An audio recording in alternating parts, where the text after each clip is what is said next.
You deserve relationships that feel positive and energizing, um, not consistently draining. So wherever you can, save your energy for those that can give it in Yes. return.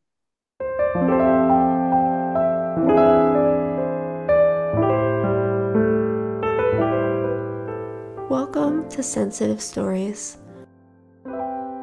This episode is for educational purposes only and is not intended as a substitute for treatment with a mental health or medical professional. Let's dive in. Julie, could you start by sharing a little bit about your relationship to your sensitivity and if that's changed over the years? Yeah, of course. So, it was in graduate school I first came across the term, but it wasn't until a couple years later that I went deeper into it and got connected with highly sensitive therapists through a lot of the community spaces you've created. Mm-hmm. And it was just like being in those spaces and seeing the nuanced conversations and the thoughtfulness that I was like, wow, okay, I think I found my people. Mm. And so from there was like this initial real excitement about it and just like obsession, like diving deep into it. But then there has been a process of identity development, I think. So Mm. at the time, and still to some degree, I'm sometimes in spaces and relationships where it's not feeling possible or safe to fully embrace my sensitivity. Yeah. So like I think it's not the same thing, but similar to like as a queer person going through a process Mm-hmm. of dealing with internalized homophobia, it's like Yeah. going through that process of dealing with internalized shame around sensitivity from all these messages we Mm-hmm. get Yes. societally. Mm-hmm. It's But true. Yeah, there's so many overlaps. yeah. I think more and more I am able to see myself clearly and appreciate, that I'm a thoughtful person. I really want deep connection with other people and, Mhm. conscientious, all those like beautiful qualities that come with it. Yes, I resonate so much with the when you said it becomes an obsession because it really is something we need to dive into at first. And when I Hmm. first discovered I was in HSP, I was like, okay, I need to learn everything I can about this. And it was finally like a light bulb went off, and I just wanted to soak up everything and just redefine, really redefine the relationship to myself and how my life had looked. And you do start to uncover, oh, there's all these pieces about me because I'm sensitive. You can start to appreciate. And I love how you Hmm. said identity development. It's really true. Like we really step into ourselves through that. Um, how is it being a highly sensitive person in a relationship? Because we're very empathetic. That's one of our strengths. Um, it's something that comes naturally to us, but it also makes us vulnerable in relationship as well. So can we Hmm. talk about that? That when there's reciprocity versus non-reciprocity in a relationship, could you say more about that? Yeah, definitely. So I think as HSPs, we are deeply empathetic. Mm. So, we're good listeners and we are really curious towards other people. And sometimes we're doing a lot of that, but we're not receiving it in return. And so there's this imbalance that can come about. We often give a lot more than we receive. Hmm. Hmm. So when we are imbalanced, let's say we're giving as much as we're receiving, what does that look like? Could you get a little more specific about what, if I'm in I'd say a balanced relationship where there's an Yeah. equal kind of give and take, which Yeah. honestly is something that I didn't realize until much later in life was the way it was supposed to be. Hmm. What does that look like when it's balanced? Yeah. So let me share a little more about what the imbalance looks like. I Perfect. kind of skipped Okay. over that. And then, Uh-huh. yes, I will share what reciprocity can look like. I think like one-sided relationships, some relationships are one-sided by design. So it's like, Mm-hmm. we're podcaster and like Right. interviewer and interviewee, right? So Yes. the focus, I'm sharing a lot here, and that's by design. A Yes. parent-child relationship, a therapist client relationship. Those are Mm-hmm. meant to be like one person's needs are meant to be centered there. Mm. But what I'm thinking about when you're asking about like non-reciprocal relationships are those relationships where it's like in a marriage, one partner is doing 80% and the other partner is doing 20. And that's not like just for this season of life. It's like it's always been that way through the whole relationship. Right. And then also like in friendship, if it's like one person gets to do all the talking all the time, and I can give an example. Like imagine that you are going to lunch with a friend, right? So you Mm-hmm. get to the restaurant and you settle into the booth and you greet one another, you place your order and you enter into conversation. Mm-hmm. But it's mostly that person that you're meeting up with talking. And so at first it's like, yeah, like I'm excited to learn about how life's been going and how your day is. But you kind of have this expectation that then they'll kind of give you a turn to talk, Right. and then it doesn't happen. So you're getting to the end of that meal and you're feeling depleted, and Mm-hmm. this like exhaustion is setting in and you're not feeling seen. And so you come away from that interaction just kind of feeling like almost like used. And so that Mm-hmm. is what I'm thinking about when I'm thinking about like non-reciprocity.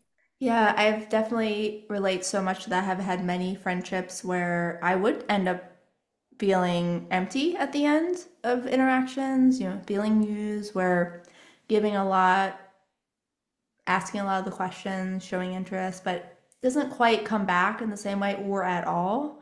Mm-hmm. And for me personally, I've definitely, for I think a long period of my life, felt, oh, well, that's okay. I didn't really know anything better. Mm-hmm. But I'm just thinking about younger me. If I were to look at, well, what is a relationship like when there's reciprocity? I really know what it looks like when it's not there, but how do we know if it's more balanced? What does that look like? Yeah. Yeah. So I feel like reciprocity is like the key ingredient to healthy Mm, relationships. So it's like mm, this mutual exchange of support, uh, curiosity, connection, investment, care.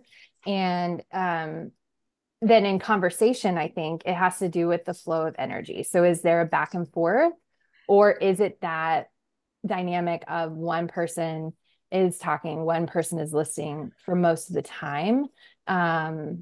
And also taking into account that like sometimes it's neurodivergent. So this doesn't necessarily mm. mean that if you were to express that you wanted to participate more and all of that, that person wouldn't accommodate your Yeah, need. reciprocity is the key ingredient in a healthy relationship. But let's say I recognize I'm not at I'm not in a balanced relationship and a one-sided relationship. How can I start to advocate for my needs? How can I ask for the other person to show up for me? How can I do that? Yeah, yeah, yeah. It can be tricky. Yeah. One, it requires that you recognize that there is an imbalance. You know, That can be hard. yeah, yeah. So sometimes before we know we're allowed to have boundaries or like that our worth exists outside of helping people, we could fall into some codependent patterns. So recognizing, okay, there's an imbalance and I want it to be different. And then Mm-hmm. practically, I just think about like in conversation, like an example, like if you are talking on the phone with a friend and they're venting Mm-hmm. and you could literally mute the phone and they wouldn't notice, Yeah. that's your signal. Okay, there isn't reciprocity here. And what you can do with that is say, um, would you mind if we switched gears? I was looking forward to sharing with you about X, Y, and Z.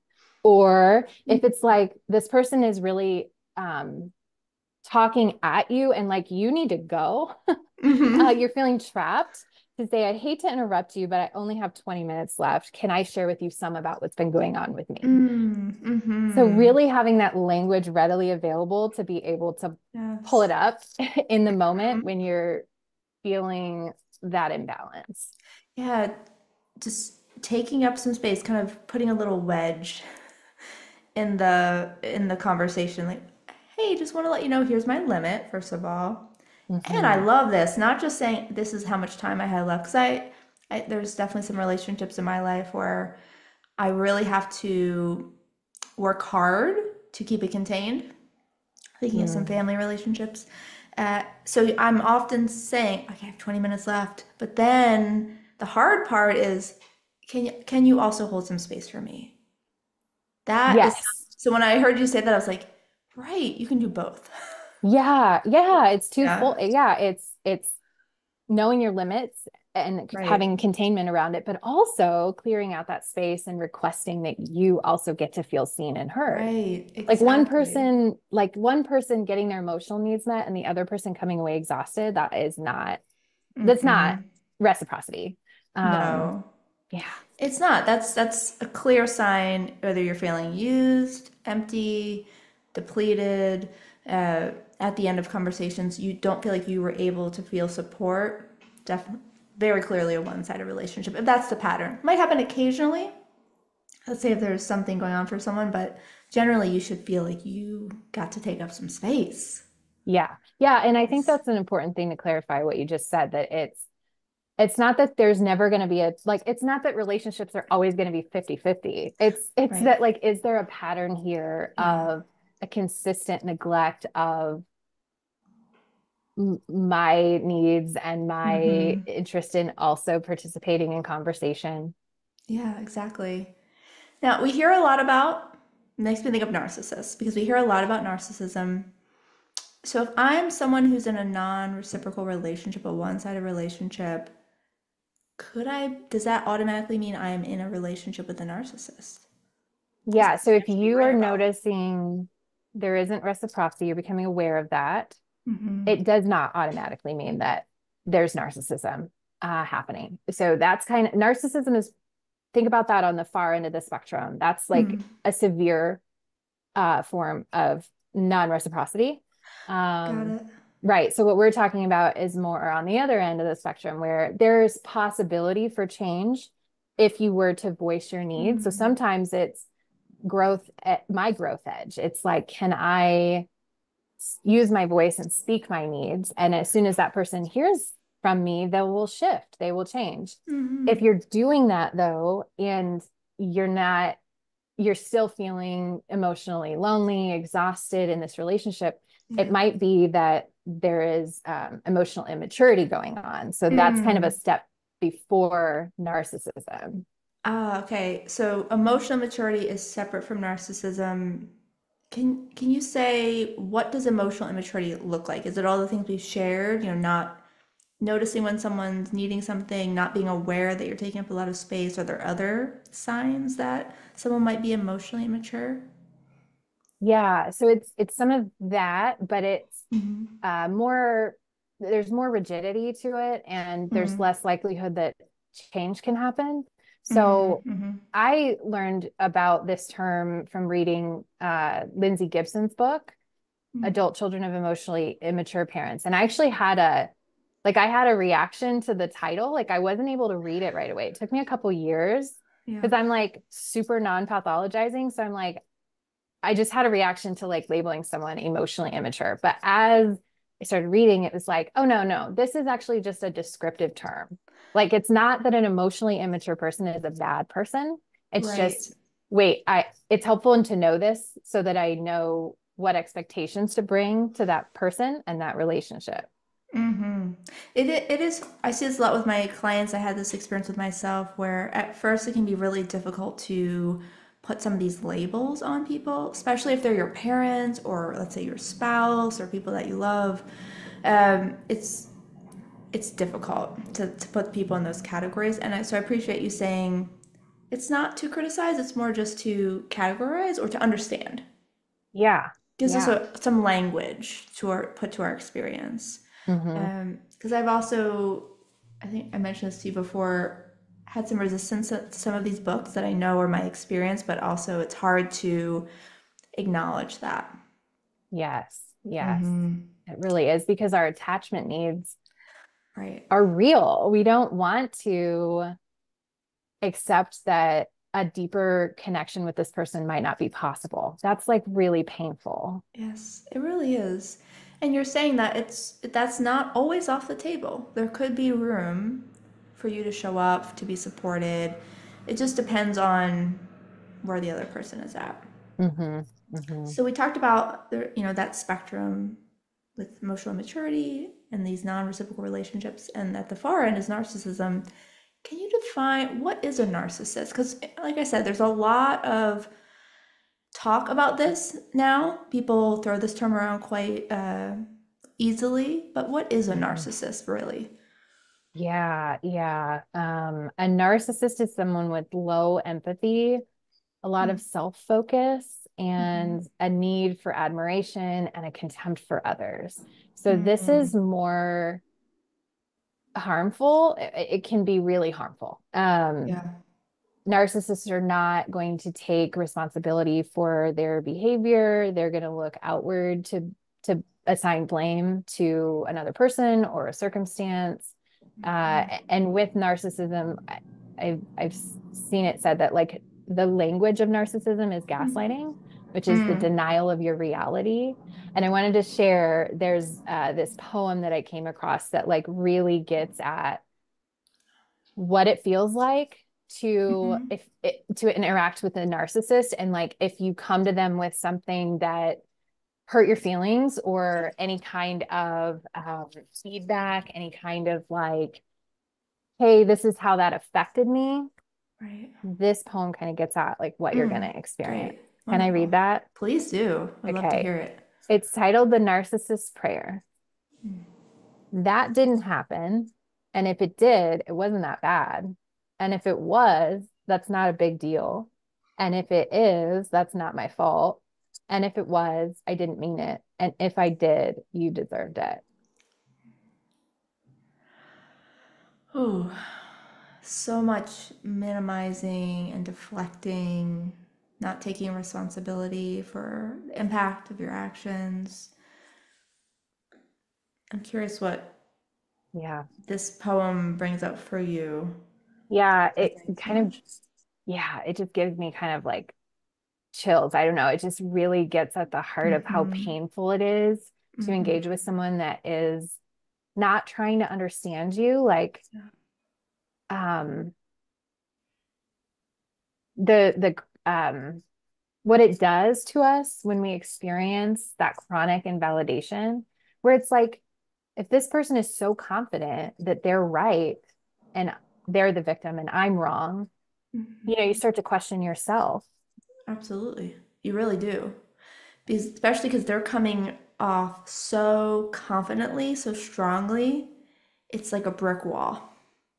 And Yeah. there's no arguing. I'm Yeah. always right, you're always wrong. Hmm. Yeah, Hmm. what You can can't win. you can't win, right? What do you do with that? So I'm really seeing here how that differs quite a lot from someone who's maybe emotionally mature, who's maybe, could we say, a little bit selfish even, right? But also still has capacity for reflection. Hmm. Seems like there's Hmm. little capacity for reflection here. Yeah, yeah. There in with both emotionally immature people and narcissism, there is that inability, the very little capacity for self-reflection. But I think Yeah. with narcissism, uh, you don't always have the gaslighting with emotional immaturity. So while I guess one way to put it is like all narcissists are going to be are also emotionally immature, but not all Mm-hmm. emotionally immature people are narcissists. So narcissist is a very like rigid, unchanging personality style. Mm-hmm. Um, Mm-hmm.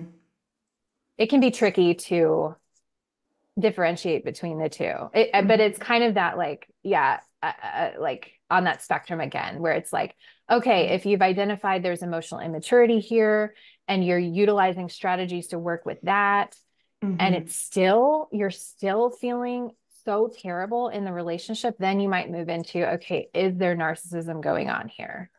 Right.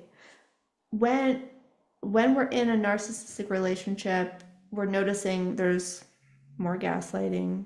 The person is more rigid, they're not willing to change or receive feedback or even look inward, take any responsibility.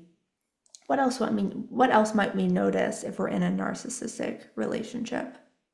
Yeah, yeah. So really the only way that a narcissistic relationship will work is if you shut yourself down. So you'll notice that any expression of self, so any like, here's my perspective, here are my feelings, here are my thoughts, Yeah. comes in as a threat to the narcissist. um, it's like you don't exist apart from them. Uh, and any expression of self is very likely to be invalidated and dismissed. Mm-hmm. So it's interesting. Like if you're in that relationship with a narcissist, you almost become the container for their shame. So Mm-hmm. underneath the facade of, charisma and confidence Right. and success, Mm-hmm. oftentimes narcissistic people are very successful. Our society Yeah. rewards it in many ways. Mm-hmm. Uh, Underneath of that, there's this deep well of shame. Mm-hmm. And so the way that they're dealing with their shame is to project it out onto Right. you. So Mm-hmm. I criticize you, I minimize your feelings, I feel powerful. You're Right. having a reaction, you're getting upset. That's what's termed narcissistic supply for the narcissist. Mm. That's building them up.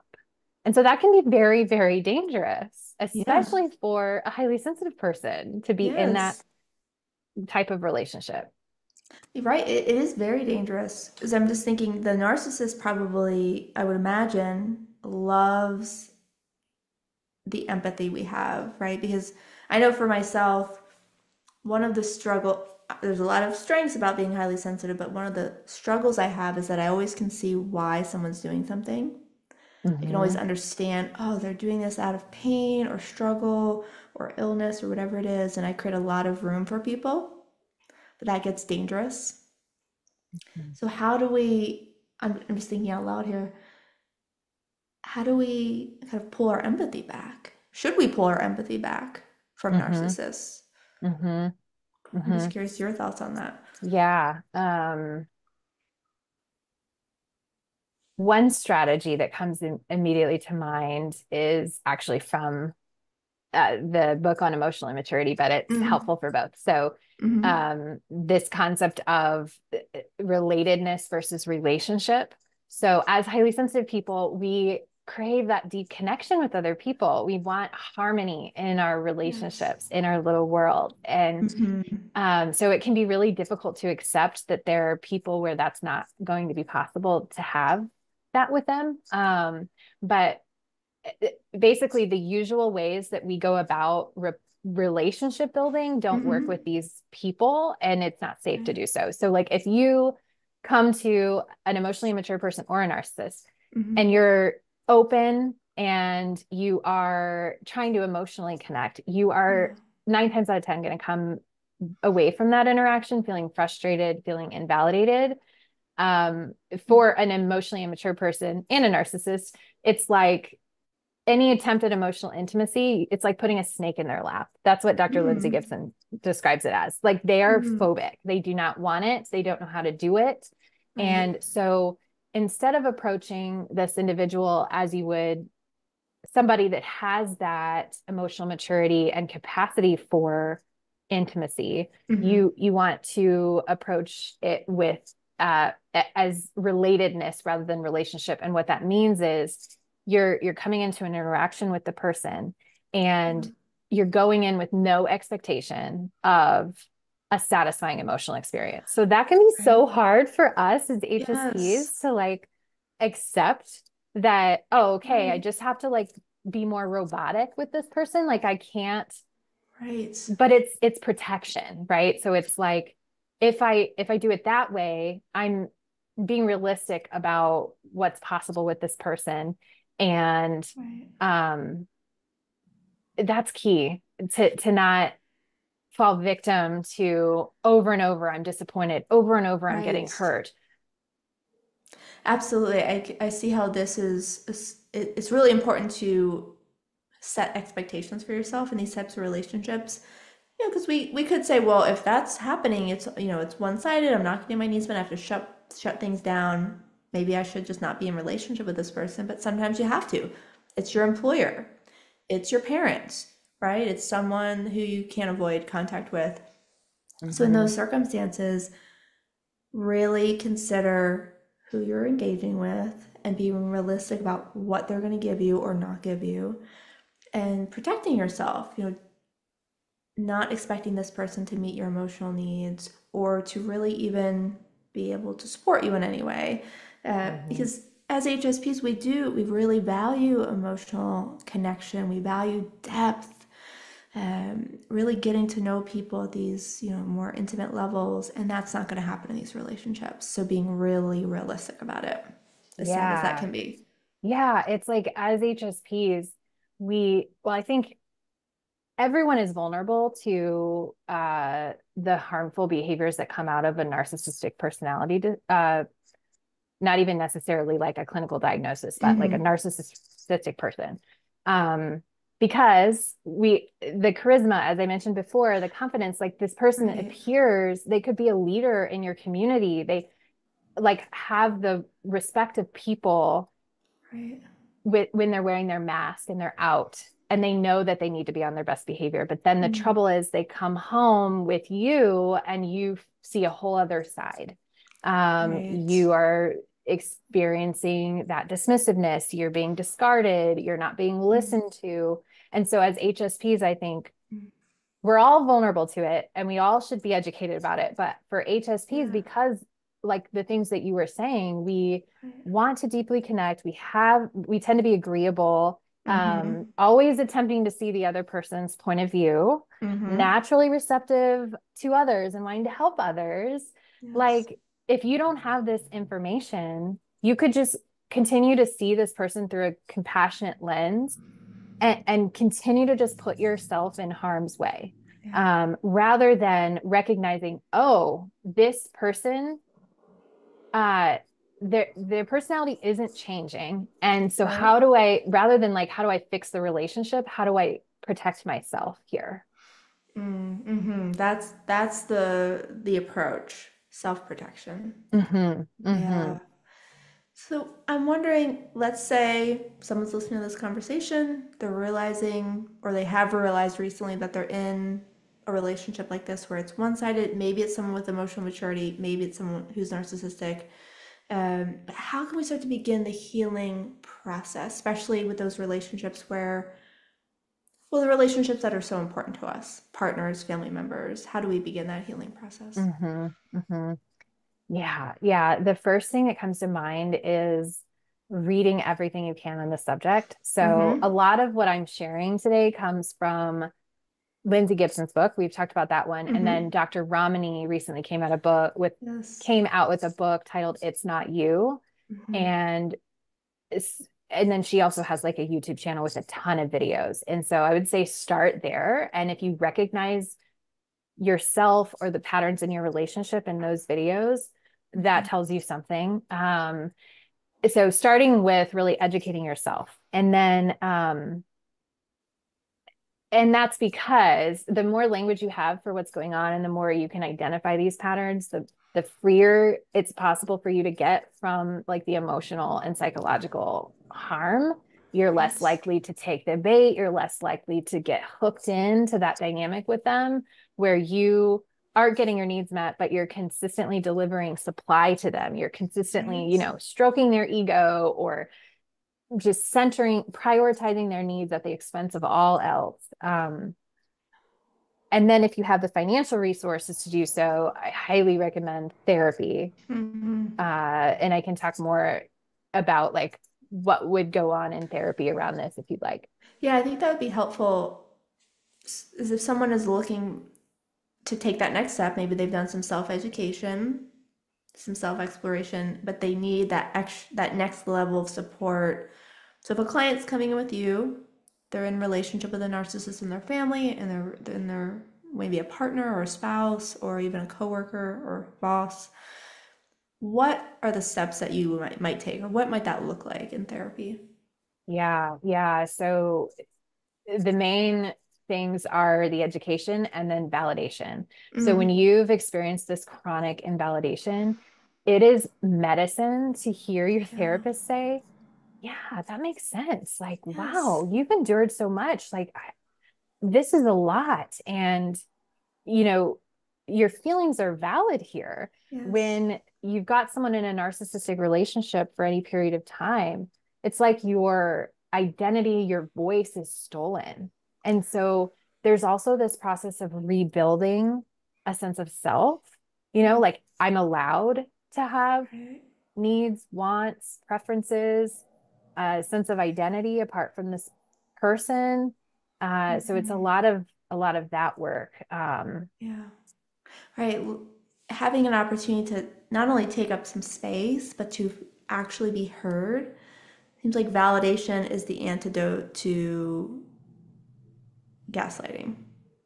That's beautiful. Yes, that's Yeah. it. That's it. Seems so healing when you've been gaslit for years and told your experience is not real. We as sensitive people experience this at low levels, I think, no matter what. Hmm. But if you're in one of these types of relationships with a narcissist or it's someone who's emotionally mature, you're experiencing at a much higher level. And Hmm. so having that validation can be so healing. I hadn't really thought about that before, just the essential nature of that for this particular group, but it is true. You need someone to say, I see you, I believe you. Your experience Hmm. is valid. Hmm. Yeah, so Hmm. important. So, Yeah. education, therapy, those are really important. Are there ways we can self-validate in the meantime? So as we're getting our making our way to therapy or you're figuring out that process, are there little ways we can start before we get into the room? Yes, yes. Self-compassion is huge. So Mm-hmm. wherever you can find it, if it's a meditation app, if it, Yeah. Kristen Neff's website, Oh, such a good resource. yeah, really starting to, in the smallest of ways, take care Mm-hmm. of yourself. Mm-hmm. And that won't make what's happening with the narcissist in your life stop. Um, Right. and I think a lot of times, along with like encouraging self-care, it comes encouraging boundaries. But when Yeah. you're dealing with a narcissist, they won't tolerate it. There's no like, that is an expression of self, and Mm. that is threatening to them. So it's there are different strategies that you can use that Dr. Ramani talks about. There's like different names for them, like gray rocking, where you just sort of Mm. become boring to the person so that they'll leave you alone. Uh-huh. Um, there are all sorts of these little tricks and tips to Mm-hmm. be able to get through the days, especially if you're not in a position where you can leave this relationship. That Right. maybe it's that you're financially dependent, maybe it's that Mm-hmm. there are kids and there isn't a feeling of I have other options. Mm.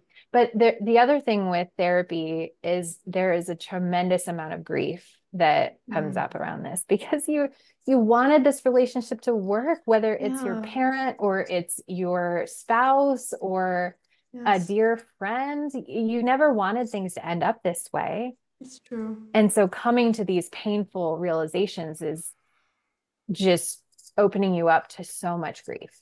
Mm-hmm. There's so many different layers of this work, coming back to yourself and then right healing what you never had potentially with Hmm. this person who Hmm. is probably very integral, or you wouldn't be doing this amount of work if they weren't. And then finding ways to just remind yourself that you're enough. It's okay to take up space. You're not crazy or lazy or any of those things that you've heard. But it's a process. Hmm. Hmm. Yeah, yeah. You made me think of another concept from Mm. Dr. Lindsay Gibbons' book.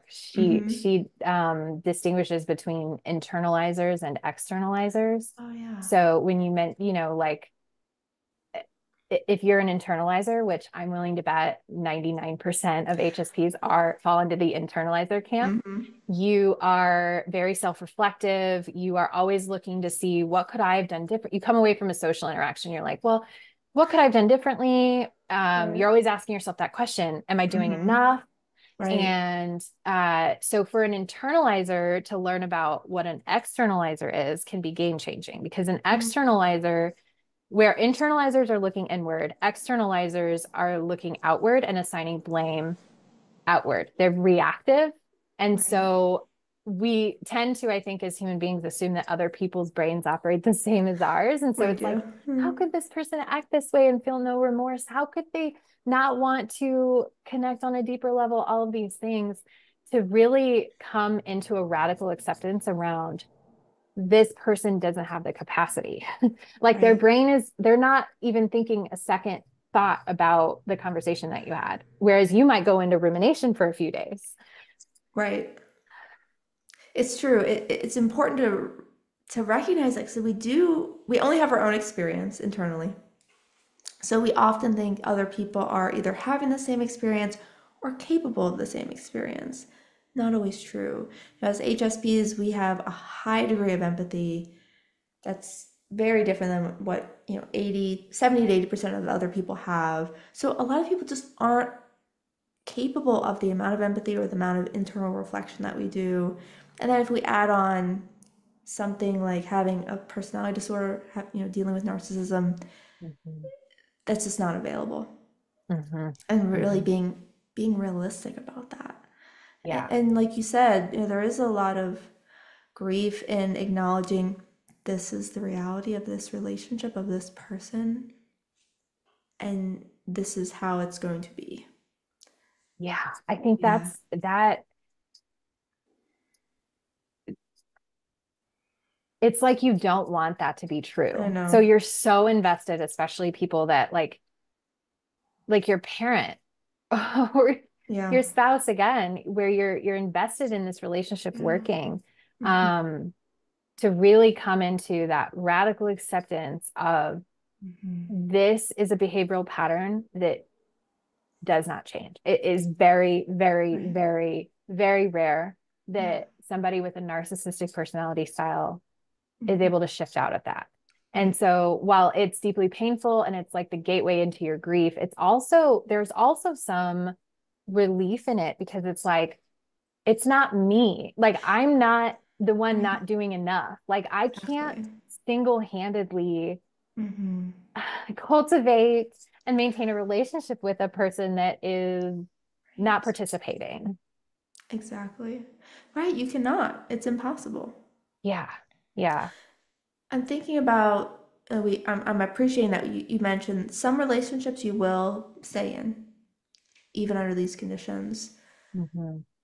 Can you heal or can you do some of this healing work while still in relationship?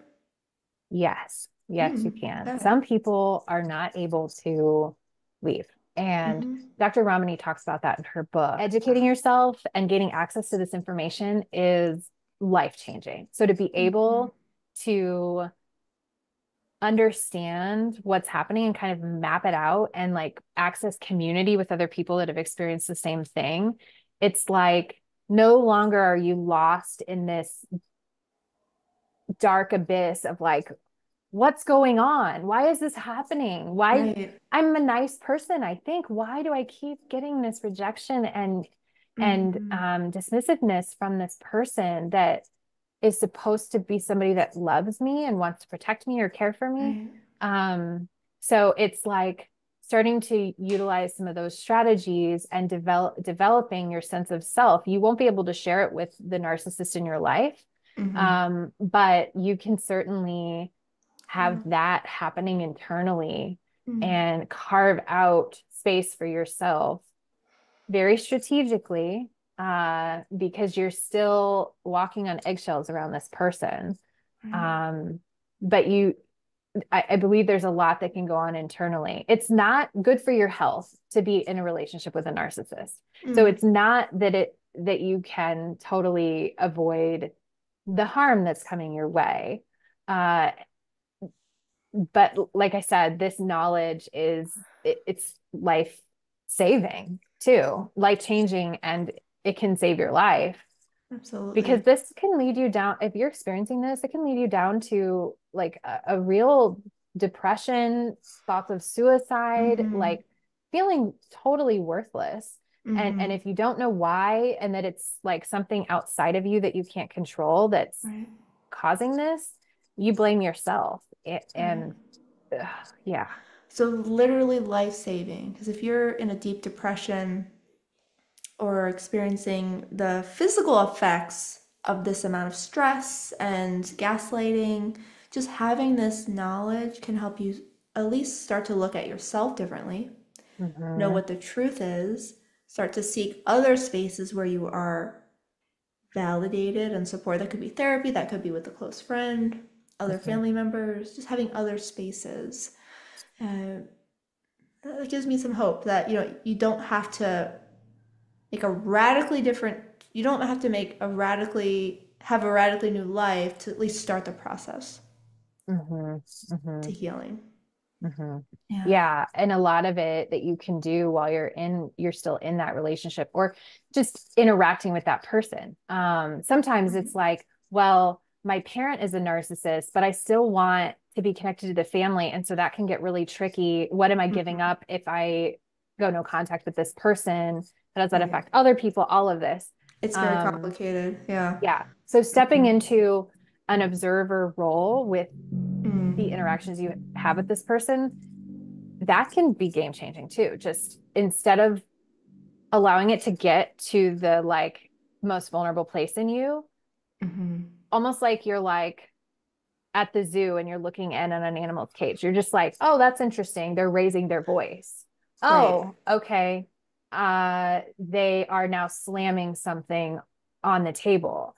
Just like observing it in a detached way rather than Right. like having this like feeling of responsibility for it or Mhm. this like uh, reactivity, like this emotional harm to you. Right. It's true.